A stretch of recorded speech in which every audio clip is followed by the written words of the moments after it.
Hello everyone, I'm going to read you a story called Warner, Don't Forget. Warner's mother was always reminding him to do things. Whenever he rode his bike to the park, she'd say, "Warner, don't forget to bring your bike home." "I won't forget, Mum." In winter, she'd say, "Warner, don't forget to wear your hat and mitts.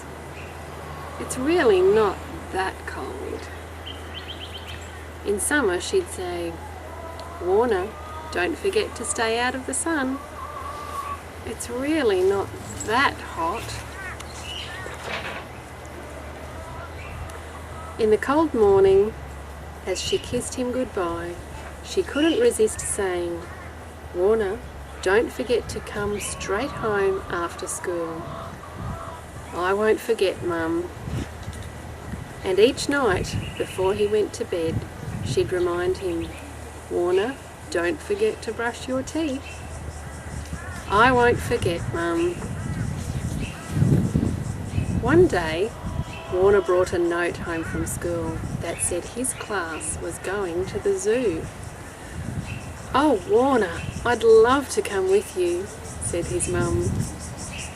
"No," said Warner, "mums are not allowed." "But Warner, there are so many things for you to remember on a trip.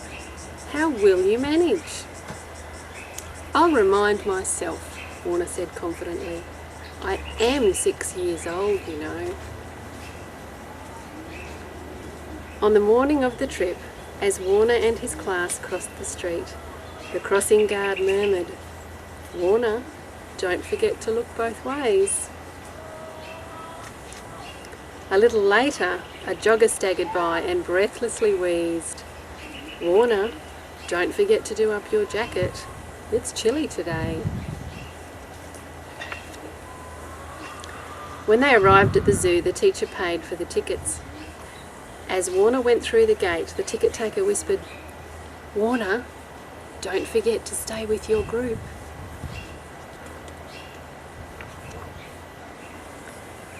"Let's feed the fish," suggested the teacher. The children threw handfuls of crackers and dry bread.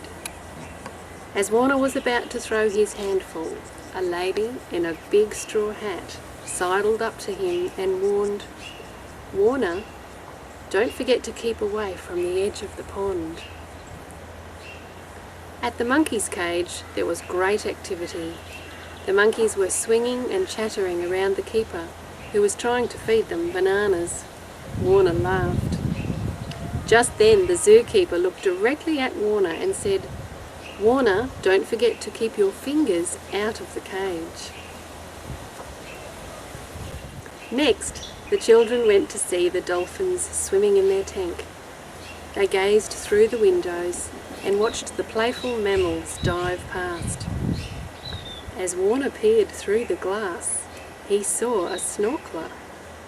The snorkeler swam right up to him, holding up a sign.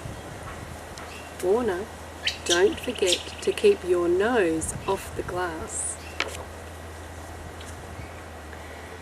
"You have some time to play before lunch," announced the teacher. Warner ran straight to the rope swing hanging from a tall elm tree.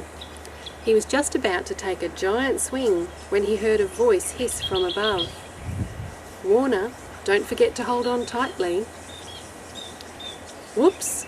Warner yelled in surprise. He jumped off the rope and stared hard at the branch.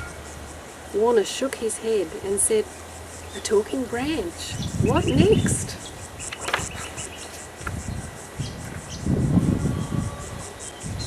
"You see those shoes in the tree?